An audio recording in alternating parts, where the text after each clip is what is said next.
tarde de quinta-feira, residência Assunção, Morro do Sumaré. O Papa Francisco, que ficou hospedado aqui durante a Jornada Mundial da Juventude, abriu mão do descanso depois do almoço para receber a nossa equipe. Como de hábito, estava bem-humorado. Ao final da entrevista, ganhou uma camisa do Flamengo do Padre Alexandre, escolhido pelo próprio Papa para ser o seu secretário particular no Brasil. Assim, não? Essa é a minha equipe, está escrito Francisco 1. E um pouco antes, brincou com o frio e a chuva que acompanharam a Jornada Mundial da Juventude. O senhor não sentiu esperava um pouco mais quente o Brasil? No, bien. Sí, quizás un poquito más, pero no sentí frío. Ah, qué bueno. Yo no, yo soy de abajo. Conozco el frío de Buenos Aires, pero esto no, es un otoño normal. Meia hora antes, a entrevista começava também de forma descontraída. Papa Francisco, o senhor chega ao Brasil e tem uma receptividade muito calorosa dos brasileiros. Há uma rivalidade histórica, Brasil e Argentina, pelo menos no futebol. Como é que o senhor recebeu esse gesto de afeto dos brasileiros? Yo me sentí recibido con un afecto que no conocía, muy cálidamente. El pueblo brasileño tiene un gran corazón. Y la rivalidad creo que ya está superada totalmente, porque hemos negociado bien. El Papa es argentino y Dios es brasileiro. Uma grande solução, né, Santo Padre? Creo que me sentí muy bien recibido, con mucho cariño. Santo Padre, no Brasil o senhor utilizou ao chegar e continua utilizando um carro modelo muito simples. Há notícias que o senhor, inclusive, condenou padres que usavam carros de luxo pelo mundo. Eu queria saber, o senhor, inclusive, optou por morar na Casa Santa Marta. Essa sua simplicidade, uma nova determinação a ser seguida por padres, por bispos e por cardeais? El auto que yo uso aquí es muy parecido al que estoy usando en Roma. Sencillo, que puede tener un empleado normal. En eso siento que tenemos que dar testimonio de cierta simplicidad, incluso diría de pobreza. Nuestro pueblo exige pobreza a los sacerdotes. Le exige en el buen sentido, digo, nos pide eso. En nuestro pueblo le ofende mucho el corazón cuando ve que los que estamos consagrados estamos apegados al dinero, ¿no? Y eso es malo.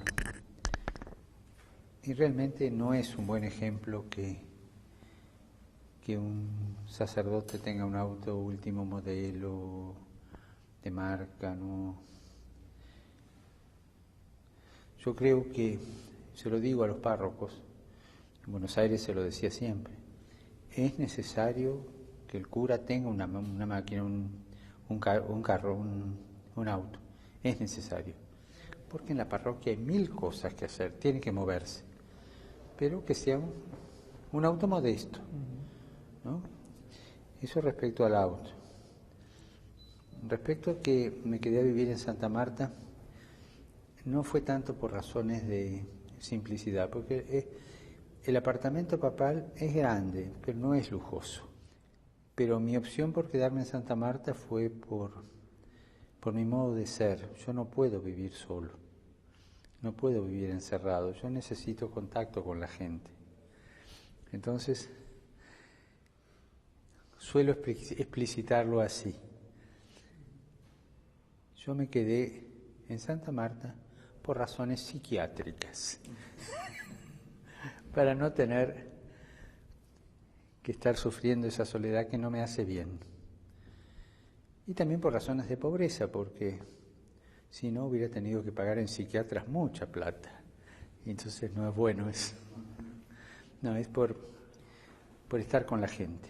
Y Santa Marta es una casa de huéspedes, Viven unos 40 entre obispos y sacerdotes que trabajan en la Santa Sede. Tiene 130 piezas más o menos, y sacerdotes y obispos y cardenales y laicos, huéspedes en Roma, habitan ahí. Yo como en el comedor común de todos, desayuno, almuerzo y cena lo tengo allí. Y uno siempre encuentra gente distinta, ¿no? Y eso a mí me hace bien. O sea, que esas son las razones. Y ahora, la regla general. Creo que Dios nos pide en este momento mayor simplicidad. Es una cosa interior que a la Iglesia lo pide.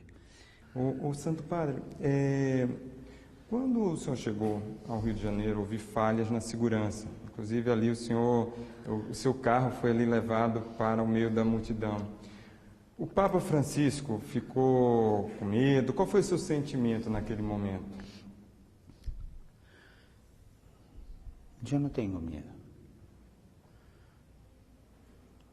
Soy inconsciente, pero no tengo miedo.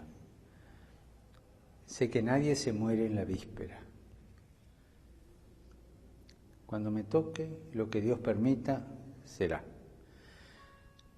Pero antes de viajar, fui a ver el Papamóvil, que tenía que venir acá.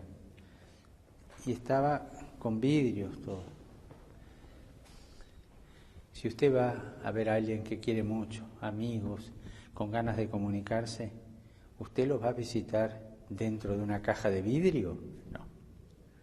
Yo no puedo venir a ver a este pueblo que tiene un gran corazón detrás de una caja de vidrio. Y en este auto, cuando voy por la calle, bajo el vidrio para poder sacar la mano y saludar. Es decir, o todo o nada. O uno hace el viaje como lo tiene que hacer, con comunicación humana, o no lo hace. Pero comunicación a media no hace bien. Yo agradezco, y tengo que en este punto quiero ser muy claro, agradezco a la seguridad del Vaticano, cómo han preparado esto, el celo que tienen, y agradezco a la seguridad del Brasil. Agradezco muchísimo, porque acá también me cuidan y quieren que no haya ninguna cosa desagradable.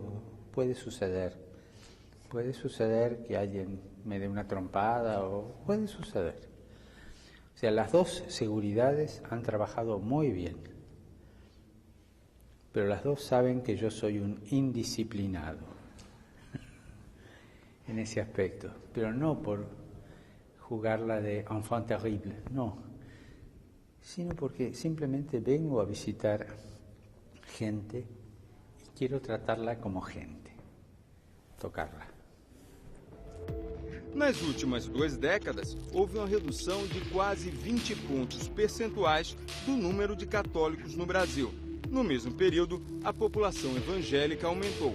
Papa Francisco, seu grande amigo, Cardeal Cláudio Umes, aqui do Brasil, ele me falou algumas vezes já da preocupação dele com a evasão, com a perda de fiéis católicos aqui no continente, no Brasil especificamente, para outras religiões, principalmente para religiões evangélicas. E aí eu lhe pergunto, por que acontece isso? E o que pode ser feito? No conozco las causas y tampoco conozco los porcentajes, no los conozco. No conozco la vida de Brasil como para dar una respuesta, ¿no es cierto? Creo que el cardenal Hume fue uno de los que habló, pero no estoy seguro. Pero si usted me dice que él habla, sabe.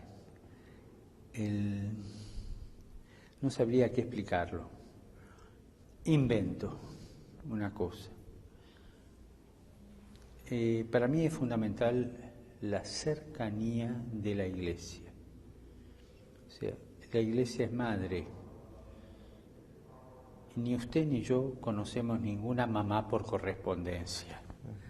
La mamá, cariño, toca, besa, ama.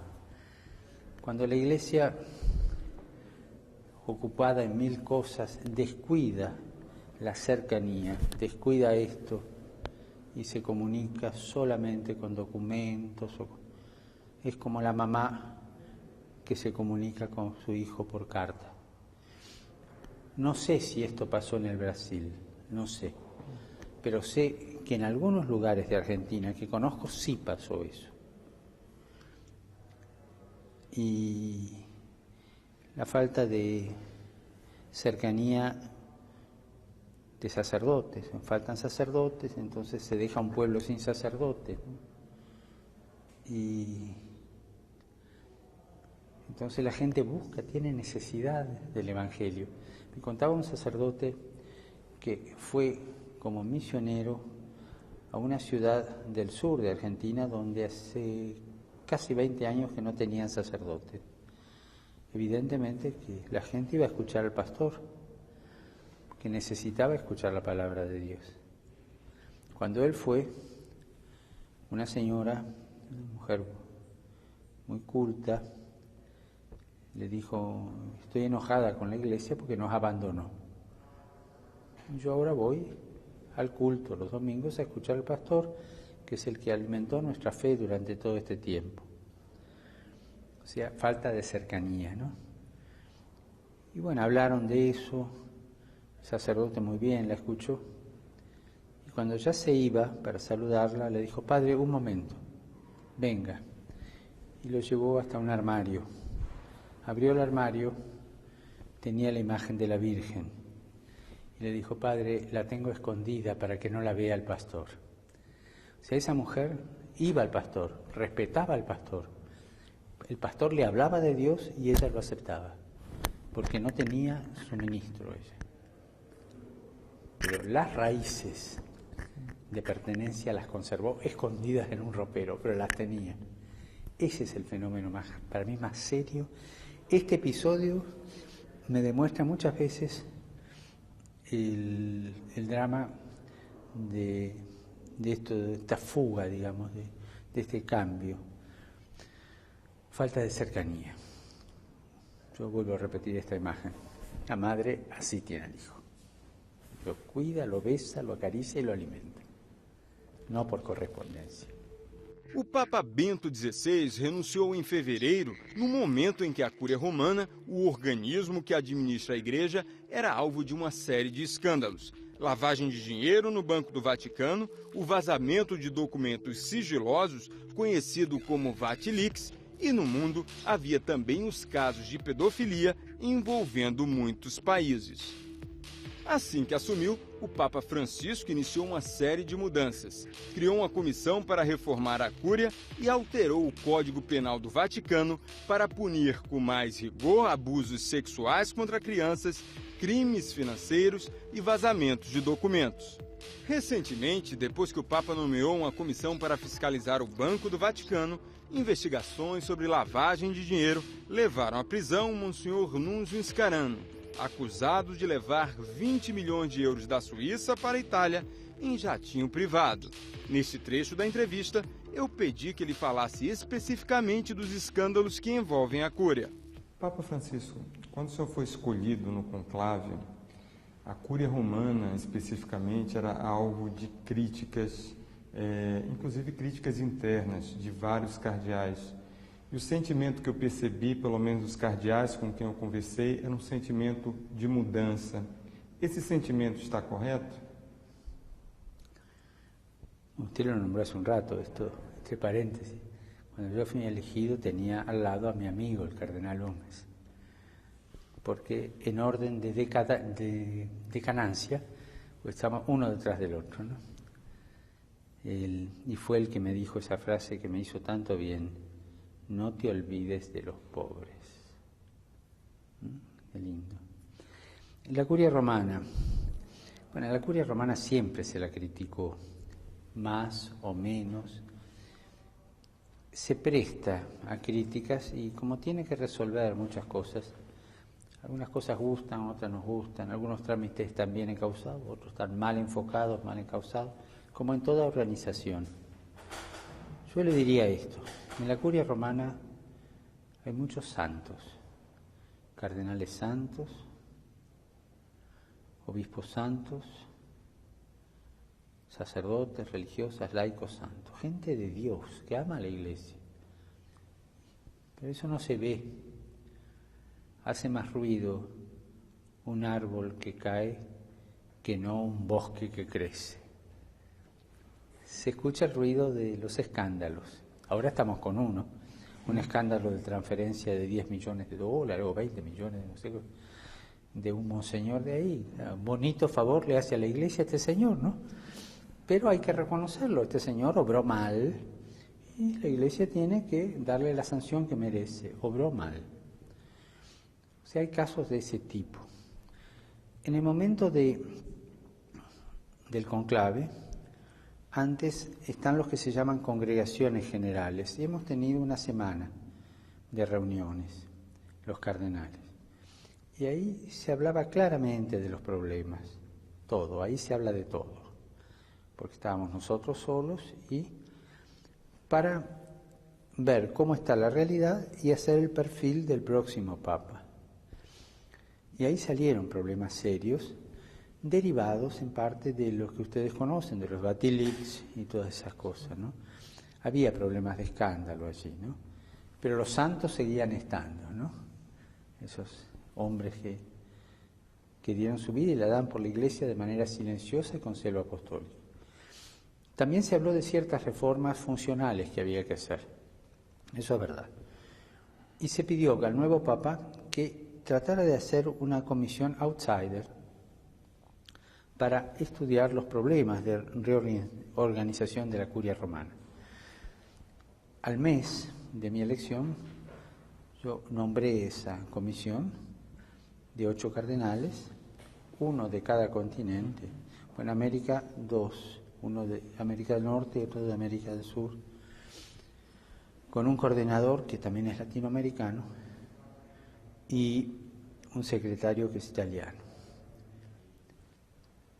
Y ya han llegado muchos documentos que esta comisión, que los miembros de esta comisión han obtenido y que nos los pasamos entre nosotros.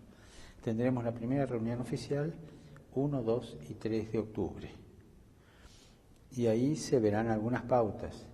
Yo no creo que salga de ahí alguna cosa definitiva porque la reforma de la curia es muy seria y veo las propuestas y son propuestas muy serias que hay que madurar, ¿no? Calculo que vamos a tener que hacer 2 o 3 reuniones más antes de que se note alguna reforma. Por otro lado, los teólogos dicen esto desde, no sé si de la Edad Media, en latín dicen Ecclesia semper reformanda. La Iglesia siempre se tiene que reformar, si no se queda atrás.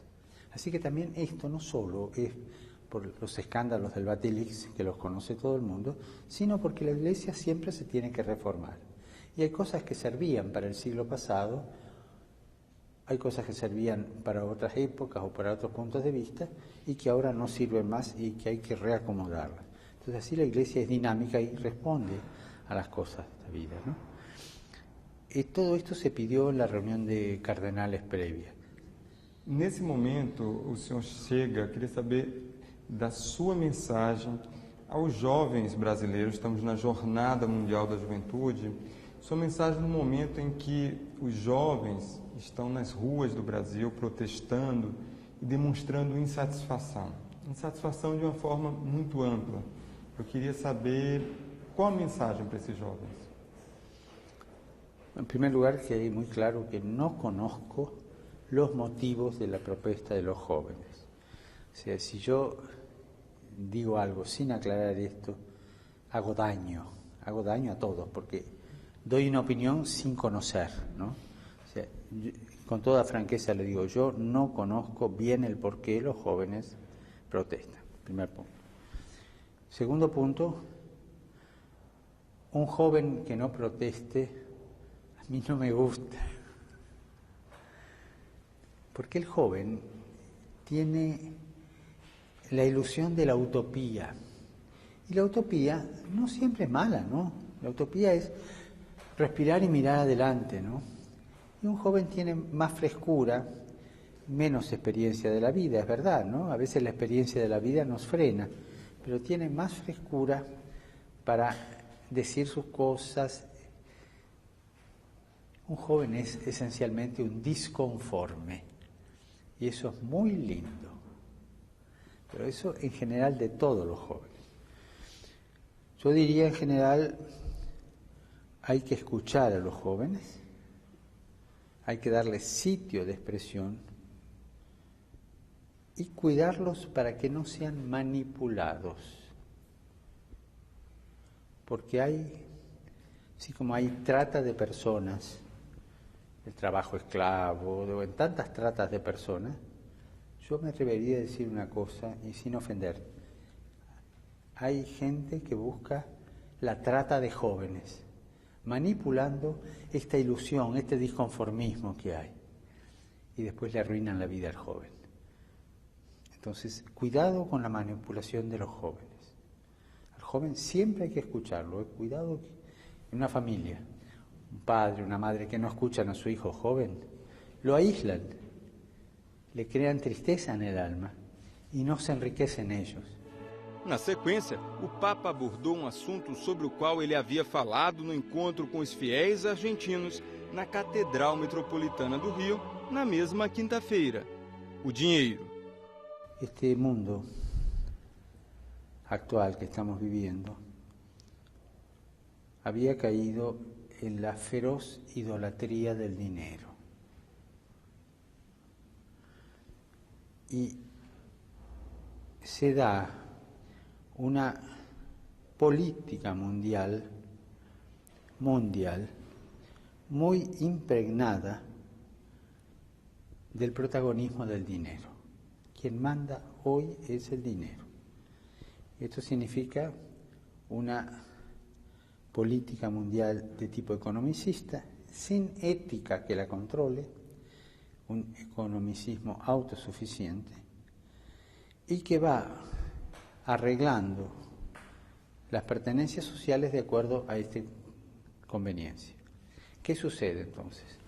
Cuando reina este mundo de la feroz idolatría del dinero, se concentra mucho en el centro, y las puntas de la sociedad, los extremos, son mal atendidos, son descuidados y son descartados. Hasta ahora vimos claro cómo se descarta a los ancianos. O sea, hay toda una filosofía para descartar al anciano. No sirve, no produce. El joven tampoco produce mucho, porque es una carga que hay que formar. Ahora estamos viendo que la otra punta, la de los jóvenes, está en proceso de descarte. El alto porcentaje de desocupación juvenil que hay en Europa es alarmante. Nos encontramos a un fenómeno de jóvenes descartados. Entonces, para sostener este modelo político mundial, descartamos los extremos. Curiosamente, los que son promesa para el futuro, porque el futuro nos lo van a dar los jóvenes, porque van a llevarlo adelante, y los viejos, que tienen que transferir, hacer el trasvasamiento de sabiduría a los jóvenes. Descartados los dos, el mundo cae. Hoy día hay chicos que no tienen que comer en el mundo.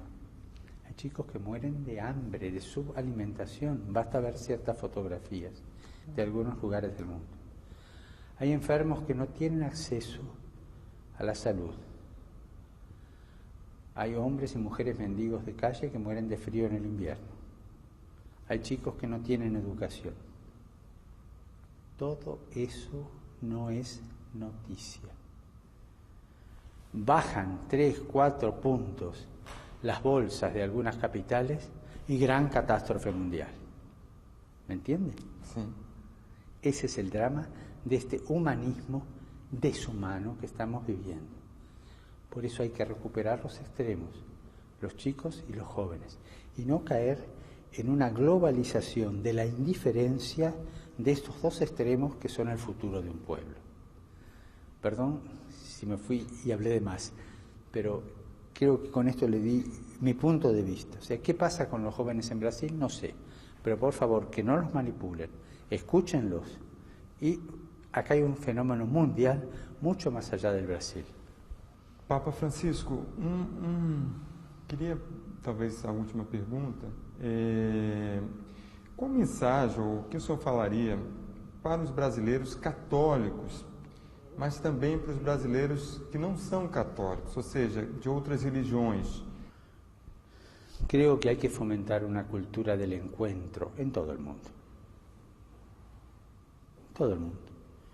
O sea, que cada uno sienta la necesidad de dar a la humanidad los valores éticos que necesita hoy día la humanidad y defender esta realidad humana. Y en ese aspecto creo que es importante que todos trabajemos por los demás, podar el egoísmo y un trabajo por los demás según los valores de la propia fe. Cada confesión tiene su creencia, pero según los valores de su propia fe, trabajar por los demás. Y nosotros encontrarnos todos para trabajar por los demás. Si hay un chico que tiene hambre y no tiene educación, lo que nos debe interesar es que deje de tener hambre y que tenga educación. Si la educación se la dan los católicos, los protestantes, los ortodoxos o los judíos, a mí no me interesa, me interesa que lo eduquen y que le quiten el hambre. Eso tenemos que ponernos de acuerdo. Hoy día la urgencia es tal que no podemos pelearnos entre nosotros a costilla de los demás. Primero trabajar por el prójimo. Después hablar entre nosotros con mucha altura, dando razón de nuestra fe cada uno, buscando entendernos, ¿cierto? Pero sobre todo hoy día urge la proximidad, la salida de sí mismo para solucionar los tremendos problemas mundiales que hay. Creo que las religiones, las diversas confesiones, me gusta hablar más bien de diversas confesiones, no pueden irse a dormir tranquilas mientras haya un solo chico que muera de hambre, un solo chico sin educación, un solo joven o anciano sin servicio de salud. Pero el trabajo de las religiones, de las confesiones, no es beneficencia, es verdad. Pero al menos en nuestra fe católica y en nuestra fe cristiana vamos a ser juzgados por estas obras de misericordia. Muito obrigado, Papa Francisco. Muito obrigado pela Yo le agradezco a usted entrevista. la amabilidad que tiene.